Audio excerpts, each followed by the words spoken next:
Hi, വീണിടം വിദ്യയാക്കുന്നവൾ നിങ്ങളുടെ സ്വന്തം വിദ്യ. How old are you? അയ്യോ, പെണ്ണുങ്ങളോട് വയസ്സും ആണുങ്ങളോട് ശമ്പളവും ചോദിക്കാൻ പാടില്ല എന്നൊരു ചൊല്ലുണ്ടല്ലേ. നമ്മൾ ഇനി ആരോടെങ്കിലും പ്രായം എത്രയായി എന്ന് ചോദിച്ചാൽ ഉടനെ അവർ പറയും നിന്നെക്കാൾ 10 ഓണം ഞാൻ കൂടുതൽ ഉണ്ടിട്ടുണ്ട്. അല്ല, ഓണം ഉണ്ണലാണല്ലോ ഈ വയസ്സിന്റെ ഒരു അളവുകോല്. അതൊക്കെ പോട്ടെ, ചേച്ചി ഇത്രയും നേരം കണ്ടു തുടങ്ങിയില്ലേ, പറ വയസ്സ് എത്രയായി? ഓ, ഇനി അവള് വയസ്സ് ചോദിച്ചെന്നും പറഞ്ഞുകൊണ്ട് വീഡിയോക്ക് ലൈക്കൊന്നും അടിക്കാതെ എണീറ്റ് പോവാൻ നിൽക്കണ്ട. ഇനി അടിച്ചാലും ഇല്ലെങ്കിലും നിങ്ങളെ കാണാൻ 17 18 പ്രായം. എത്ര ലക്ഷം കൊടുത്താലും നമുക്ക് തിരിച്ചു പോവാൻ കഴിയാത്ത ഒരേ ഒരു പ്രായം എന്ന് പറയണ നമ്മുടെ ബാല്യം തന്നെ ആയിരുന്നല്ലേ. അപ്പൊ എന്തെങ്കിലും അറിയണം, ഇത്തിരി പഠിക്കണം, ഇത്തിരി ഹോംവർക്ക് ചെയ്യണം, അല്ലാതെ തല പോണ എന്തെങ്കിലും ടെൻഷൻ നമുക്ക് ഉണ്ടായിരുന്നു? ഇതൊക്കെ നമ്മൾ അപ്പൊ പറഞ്ഞാൽ നമുക്കൊട്ടും മനസ്സിലാവേയില്ല. പകല് മൊത്തവും വളഞ്ഞിരുന്ന് പ്രേതകഥ കേട്ടിട്ട് രാത്രി ഒന്ന് മൂത്രമൊഴിക്കാൻ പോവാൻ കുടുംബയോഗം വരെ വിളിച്ചു കൂട്ടുന്ന ഒരു കൂട്ടുകാരി ഉണ്ടായിരുന്നു എനിക്ക്. പണ്ട് കൊച്ചിലെ കർക്കിടക അവസാനം ഓമനമ്മ വീടെല്ലാം അടിച്ചു പറക്കി ഒരു കലത്തില് അപ്പൂപ്പനെ ഉൾപ്പെടെ ഇട്ടിട്ട് അപ്പുറത്തെ വിളയിൽ ആടിയെറിഞ്ഞ് കളഞ്ഞിട്ട് ഒരു വരക്കമുണ്ട്. ഇനി റംസാൻ വന്നാലും ക്രിസ്മസ് വന്നാലും വീട്ടിൽ പുതിയ മരുമകൻ വന്നാലും വീട്ടിലെ കോഴിക്ക് കിടക്കപ്പുറത്തി ഇല്ലാന്ന് പറഞ്ഞ പോലെ ഇതൊക്കെ തനിക്ക് ശീലമാണെന്നും പറഞ്ഞുകൊണ്ട് ആ വിളയിൽ എണീറ്റുകൊണ്ട് നേരെ ഒന്ന് മുറ്റത്തുള്ള ചാരുകസേരയിൽ ഇരിക്കും അപ്പൂപ്പൻ. പണ്ട് പേർഷ്യന്ന് രായംകുശം കൊണ്ടുവന്ന ടേപ്പ് റെക്കോർഡില് അപ്പൂപ്പ സ്ഥിരം കേൾക്കുന്ന വി ഡി രായപ്പന്റെ ചികയുന്ന സുന്ദരി കാസറ്റ് ഇടാൻ വേണ്ടി തപ്പിക്കൊണ്ടിരിക്കുമ്പോഴാണ് അപ്പൂപ്പന് മനസ്സിലാവുന്നത് ആ സുന്ദരിയുടെ വാല് വെട്ടിയാണ് ഞങ്ങൾ സൈക്കിളിന്റെ ഹാൻഡിലിൽ ചുറ്റിക്കൊണ്ട് ഡീസന്റ് കൂകി പറന്നു തന്നു. കൊച്ചിലെ കള്ളനും പോലീസും തുണ്ടിട്ട് കളിക്കുമ്പോ കള്ളന്റെ തുണ്ട് മാത്രം കയ്യിൽ കിട്ടുമ്പം കള്ളൻ കാണിക്കുന്ന ഒരു എക്സ്പ്രഷൻ, പ്രത്യേക എക്സ്പ്രഷൻ ഇട്ടുകൊണ്ടിരിക്കുന്ന ചേട്ടൻ. പച്ചാളം ബാസി പോലും അമ്മാതിരി എക്സ്പ്രഷൻ ഇതുവരെ ഇട്ടിട്ടില്ല. അന്നത്തെ അടിയും കുത്തും കോമയും കൊലപാതകവും ഒക്കെ കഴിഞ്ഞിട്ട് രാത്രി മണ്ണെണ്ണ വിളക്കിൽ പാത്തുമ്മയുടെ ആട് ഉറക്കെ വായിച്ചിരുന്നൊരു കാലം. കയ്യിൽ ഫോണില്ലാത്തതുകൊണ്ട് മാത്രം സെൽഫി എടുക്കാതെ ചൂട് പരിപ്പോടെ പോലെ നമ്മൾ ആസ്വദിച്ച് തീർത്തല്ലേ. ആഹ്, അന്തസ്. ഈ പ്ലേ സ്കൂളിൽ നിന്ന് ബോർഡിംഗ് സ്കൂളിലേക്ക് ആകുന്ന പോലെയാണ് ഈ ബാല്യത്തിൽ നിന്ന് കൗമാരത്തിലേക്കുള്ള ഒരു യാത്ര. ഇല്ലത്തൂന്ന് ഇറങ്ങുകയും ചെയ്ത് അമ്മാത്തിലോട്ട് എത്താനുള്ള ഗൂഗിൾ മാപ്പ് കയ്യിലില്ലാത്ത പോലെ ഒരു അവസ്ഥയാണ്. ഇത് പെട്ടെന്നാണ് മാറുന്നത്. അത് തന്നെ ആണുങ്ങൾക്കും പെണ്ണുങ്ങൾക്കും രണ്ട് തരത്തിലാണ്. ഈ പെൺകുട്ടികൾ പ്രായമായി കഴിഞ്ഞാൽ ഉടനെ പറയും അടങ്ങൊതുങ്ങി ഇരുന്നോണം, പ്രായമായ പെൺകൊച്ചാണ്. ഇനി അതേസമയം ആണുങ്ങളോടാണെങ്കിൽ അവന്റെ പ്രായം അതല്ലേ മക്കളെ, ഒന്ന് ക്ഷമിച്ചു കളാണ്. നമ്മൾ ഈ കോടീശ്വരം പരിപാടിക്ക് പോയാൽ ഉത്തരം പറയാൻ 3 ക്ലൂ എങ്കിലും നമുക്ക് കിട്ടുമല്ലേ. ഇതൊരു സുപ്രഭാതത്തിലാണ് പെൺകുട്ടികൾ ബാല്യത്തിൽ നിന്ന് കൗമാരത്തിലേക്കാവുന്നത്. എന്റെ കാര്യമൊക്കെ എടുത്തു കഴിഞ്ഞാൽ ഈ കുടുക്കയിൽ പൈസ ഇട്ടുകൊണ്ടിരുന്നവള് പിറ്റേന്ന് നേരം വെളുത്തപ്പത്തേക്ക് സ്വന്തമായിട്ട് ഒരു ബാങ്ക് അക്കൗണ്ട് തുടങ്ങിയ പോലെയായിരുന്നു. പിന്നെ ഒരുമാതിരി മറ്റേ ഏതെടുത്താലും 10 രൂപ എന്നുള്ള ബോർഡ് വെക്കുമ്പോൾ കുറെ എണ്ണം ഇടിച്ചു കയറൂലേ, അതുപോലെ അപ്പുറത്തും ഇപ്പുറത്തുള്ള അമ്മച്ചിമാരെല്ലാം ഓടിക്കൊണ്ട് വന്നിട്ട് ഓടരുത്, ചാടരുത്, ഇരിക്കരുത്, നിൽക്കരുത്, ഓടരുത്. പിന്നെ അമ്മച്ചി, പാകിസ്ഥാൻ പട്ടാളക്കാരുടെ കയ്യിൽ അകപ്പെട്ട ഇന്ത്യൻ പട്ടാളക്കാരുടെ ഒരവസ്ഥ. ഈ എന്തിനാന്നറിയാതെ ചൂലിന്റെ ഒലക്കേരെ നടുക്ക് നമ്മൾ ഇങ്ങനെ ഇരിക്കുമ്പോ നമ്മുടെ ബാല്യം ഇതുവരെ തീരാത്ത ചേട്ടനുണ്ട്, എന്നെക്കാൾ 2 വയസ്സിന് മൂത്തത്. അവൻ വന്നിട്ട് ഗോളി കളിക്കാൻ വിളിക്കും. ഞാൻ പറയും വരണില്ല. ഉടനെ അമ്മേരെ ഒരു പറച്ചിലുണ്ട്, ഇന്നലെ പ്രായമായതേ ഉള്ളൂ, ആ പെങ്കൊച്ചിന്റെ ഒരു പക്വത നോക്കണേ.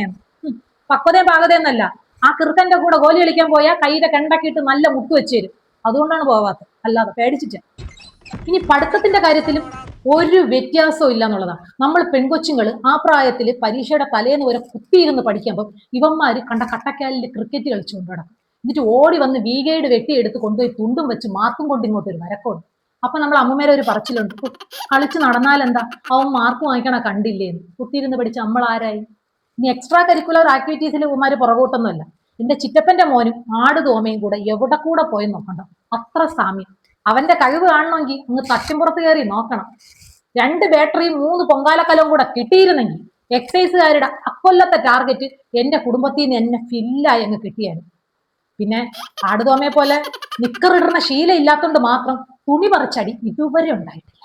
ഈ കാണിച്ചു കൂട്ടിയതെല്ലാം ഫസ്റ്റ് ക്ലാസ് തെണ്ടിത്തരമാണെന്ന് തിരിച്ചറിഞ്ഞ് വരുമ്പോഴത്തേക്കും നമ്മൾ 1-2 വോട്ടിടാനുള്ള പ്രായം അങ്ങ് കഴിഞ്ഞിട്ടുണ്ടാവും. മനസ്സിലായില്ലേ? യൗവനം. അമ്മ, ഞാൻ വലുതാവുമ്പോ ഡോക്ടറാവും എന്ന് പറഞ്ഞ മകൻ സ്റ്റെതസ്കോപ്പും കഴുത്തിൽ ഇട്ടുകൊണ്ട് വരുമെന്ന് പറഞ്ഞ് കാത്തിരുന്നവരൊക്കെ കറക്റ്റ് പ്രായം തികഞ്ഞു പറഞ്ഞ ഒരു പെണ്ണിന്റെ കഴുത്തിൽ മാലയിട്ട് വിളിച്ചുകൊണ്ടൊന്ന് മുറ്റത്ത് നിർത്തുന്ന മകനെയാണ് കാണുന്നത്. നല്ല തുറപ്പെടുത്ത് കറക്കി എറിഞ്ഞ് ഓടിക്കാനുള്ളതിന് വിളക്കെടുത്ത് കൊടുത്ത് തിരിച്ചു കയറേണ്ട ഒരു അവസ്ഥയാണ്. ഇനി പെണ്ണുങ്ങളെ കാര്യത്തിലും ഏറ്റവും കൂടുതൽ തിരിച്ചറിവ് വരുന്ന പ്രായം ഈ യൗവനമാണെന്ന് പറയാം. 10ാം ക്ലാസ് മുതൽ ആത്മാർത്ഥമായിട്ട് പ്രണയിച്ചുകൊണ്ടിരുന്ന ചെറുക്കനേക്കാൾ എന്തുകൊണ്ടും നല്ലതാണ് കാനഡയിൽ നിന്ന് വന്ന കഷണ്ടിക്കാരൻ എന്ന തിരിച്ചറിവിന്റെ ഒരു പ്രായം. അല്ല ചേട്ടാ, ഈ നല്ലൊരു തേപ്പുകാരി എപ്പോഴും ഒരു നല്ല മകളായിരിക്കും അല്ലേ? അല്ല പിന്നെ, അല്ല നമ്മളോടാണ് കളി. എന്റെയൊക്കെ പ്രായത്തില് ഈ എനിക്ക് ഫ്രീഡം കിട്ടുമെന്ന് ഞാൻ ഉറക്കെ വിശ്വസിച്ചുകൊണ്ടിരുന്ന പ്രായമാണ് ഈ യൗവനം. കൊച്ചിലെ വീട്ടില് അമ്മ ആ സ്ഥലത്ത് കൊണ്ടുപോകുമെന്ന് ചോദിച്ചാൽ അത് കല്യാണം കഴിഞ്ഞ് നീ ചെറുക്കൻ്റെ കൂടെ പോക്കോ. അമ്മ ആ ഡ്രസ്സ് ഇട്ടോട്ടോ പോട്ടെ എന്ന് ചോദിച്ചാൽ നാട്ടുകാരെന്തോന്ന് പറയും, അതൊക്കെ നീ കല്യാണം കഴിഞ്ഞ് ഭർത്താവിന്റെ കൂടെ പോകുമ്പോ ഇട്ടോ. പറഞ്ഞു പറഞ്ഞ് എനിക്ക് മനസ്സിലായി അപ്പുറത്തെ വീട്ടില് കേടുകൂടാതെ തിരിച്ചു കൊടുക്കാൻ വച്ചിരിക്കുന്ന സേവനാഴിയാണ് ഞാനെന്ന്. അങ്ങനെ എനിക്ക് മാത്രമല്ല ആ പ്രായത്തിൽ ഒട്ടുമിക്ക പെണ്ണുങ്ങൾക്കും തോന്നിയിട്ടുണ്ടാവും.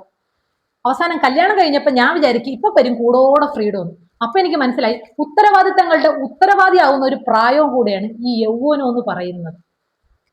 സ്വന്തം കുടുംബം, കെട്ടിയോന്റെ കുടുംബം, നാത്തൂന്റെ കുടുംബം, കുട്ടികൾ ചിട്ടികൾ പട്ടികൾ, cable bill, current bill, water bill, എന്തിന് അനിക്കുട്ടൻ ചേട്ടന്റെ കടയിലെ പറ്റ്, ഇമാതിരി ഐറ്റംസ് ഒക്കെ നമ്മുടെ തലയെ കൂടെ കയറിയിട്ട് നമ്മുടെ ഈ മുടിയൊക്കെ ഉണ്ടല്ലോ ഈ കരിഞ്ഞ നൂഡിൽസ് പോലെ ഇങ്ങനെ കുഴഞ്ഞ് മറിഞ്ഞങ്ങ് നിൽക്കും. ഇത്രയൊക്കെ കഠിനമായി അധ്വാനിച്ചിട്ടും ഒന്ന് തിരിഞ്ഞു നോക്കുമ്പോഴത്തേക്ക് അധ്വാനിച്ചതിന്റെ പുക പോലും കാണൂല. മനസ്സിലായില്ലേ? കഷ്ടപ്പെടേണ്ട പ്രായമാണ് യൗവനം. ഇതെല്ലാം കഴിഞ്ഞ് ലൈഫ് ഒന്ന് സെറ്റിലായി മക്കളെയൊക്കെ സെറ്റിലാക്കി ഇനി നമുക്കൊന്ന് റെസ്റ്റ് എടുക്കാം എന്ന് നമ്മൾ വിചാരിക്കുന്ന ഒരു പ്രായമാണ് വാർദ്ധക്യം. പക്ഷെ ഈ വാർദ്ധക്യത്തിന്റെ പ്രത്യേകത അറിയും, ഇത് എപ്പോ വരണം എപ്പോ വരണ്ട എന്ന് നമുക്ക് തന്നെ തീരുമാനിക്കാൻ പറ്റും. അതാണ് വാർദ്ധക്യത്തിന്റെ ഒരു പ്രത്യേകത. ഈ വാർദ്ധക്യകാലം തന്നെ പഠനത്തിനായിട്ട് മാറ്റിവെക്കുന്ന കുറച്ച് പുതിയ പുതിയ അറിവുകൾ കിട്ടാൻ മാറ്റിവെക്കുന്ന ആൾക്കാരുണ്ട്. എന്റെ അമ്മയൊക്കെ ഒരു പുതിയ ഫോൺ വാങ്ങിക്കൊണ്ട് ഒരു മൂലയിൽ ഇരുന്ന് കുത്തിയിരുന്ന് പഠിച്ചിട്ട് ഇന്നലെയും കൂടെ എനിക്ക് വാട്സപ്പിൽ മെസ്സേജ് അയച്ച് ജനഗണമന ദേശീയ ഗാനമായി യുനെസ്കോ അംഗീകരിച്ചെന്ന്. വേറെ ചിലവരുണ്ട് അവരുടെ കുട്ടിക്കാലത്ത് അല്ലെങ്കിൽ അവരുടെ നല്ല പ്രായത്തിൽ ചെയ്യാൻ പറ്റാത്ത പല കാര്യങ്ങളും ഇപ്പോഴത്തെ പിള്ളേര് അടിപൊളിയായിട്ട് ചെയ്യുന്നത് കണ്ടിട്ട് നന്നായിട്ട് ചൊറിഞ്ഞിട്ട് ഫേസ്ബുക്കിൽ കയറി സ്വന്തം പാസ്പോർട്ട് സൈസ് ഫോട്ടോ തന്നെ വെച്ചിട്ട് ഒരു അക്കൗണ്ട് തുടങ്ങിയിട്ട് നല്ല ചൊറിയണ ഒരു കമന്റ്സ് ഒക്കെ അങ്ങോട്ട് ഇടും. അതുമല്ല വാർദ്ധക്യത്തെ ചെറുത്ത് നിർത്താൻ വേണ്ടിയിട്ട് നല്ലൊരു ഫോട്ടോ എടുത്ത് ഫേസ്ബുക്കിൽ പോസ്റ്റ് ചെയ്യുമ്പോൾ അപ്പൊ വരും അതിന് ഉടയോന്മാര് ജെമിനി, ചാറ്റ് ജിപി അയ്യേ എന്നും പറഞ്ഞുകൊണ്ടുള്ള കുറെ സാധനങ്ങൾ. നമ്മളൊരു കാര്യം മനസ്സിലാക്കിയോ, നന്നായിട്ട് സാരിയൊക്കെ ഉടുത്ത് തരാൻ പറ്റുന്ന ജെമിനി ചേച്ചിക്ക് അതൊന്നും ഇല്ലാണ്ടും പോസ്റ്റ് ചെയ്യാൻ പറ്റും എന്നാണ് ഇത്. ഈ വാർദ്ധക്യത്തിൽ നമ്മൾ നല്ലപോലെ അധ്വാനിച്ചിട്ട് നമ്മളെ കൊണ്ട് നമ്മുടെ സ്വന്തം കാര്യം തന്നെ നോക്കാൻ പറ്റാതെ വരികയും നമ്മുടെ കാര്യം നോക്കിത്തരാൻ നമുക്ക് ആരും ഇല്ലാതെ വരികയും ചെയ്യുന്ന ഒരവസ്ഥ നിങ്ങൾ കണ്ടിട്ടുണ്ടോ? അതുണ്ടാവരുത്. എല്ലാവരും അവർക്കേതായിട്ടുള്ള കരുതൽ ഉണ്ടാക്കി വെക്കുക. അപ്പോ പ്രായവും വയസ്സും തമ്മിൽ ഒരു ബന്ധവും ഇല്ല. വയസ്സും മനസ്സും തമ്മിലാണ് നമ്മൾ ബന്ധപ്പെടുത്തേണ്ടത്. അതിനി ബാല്യമോ കൗമാരമോ യൗവനമോ വാർദ്ധക്യമോ ഏതും ആയിക്കോട്ടെ. 6ഉം 60ഉം തമ്മിൽ നല്ല ബന്ധമുണ്ടെന്ന് പറയാറില്ലേ? അതുപോലെ നമ്മുടെ മനസ്സുകൾ തമ്മിൽ നമ്മൾ പുത്തനാക്കി വെക്കുക. ഇനി ആരെങ്കിലും വന്ന് നമ്മളോട് ഹൗ ഓൾഡ് ആർ യു ചോദിച്ചാൽ നിങ്ങൾ എന്ത് പറയും? ഏജ് ഈസ് ജസ്റ്റ് നമ്പർ അല്ലേ? അപ്പോ പ്രായവും മനസ്സും ഒന്നും പ്രശ്നമല്ല. മനസ്സ് വെച്ചാൽ അടിച്ചു പൊളിക്കും.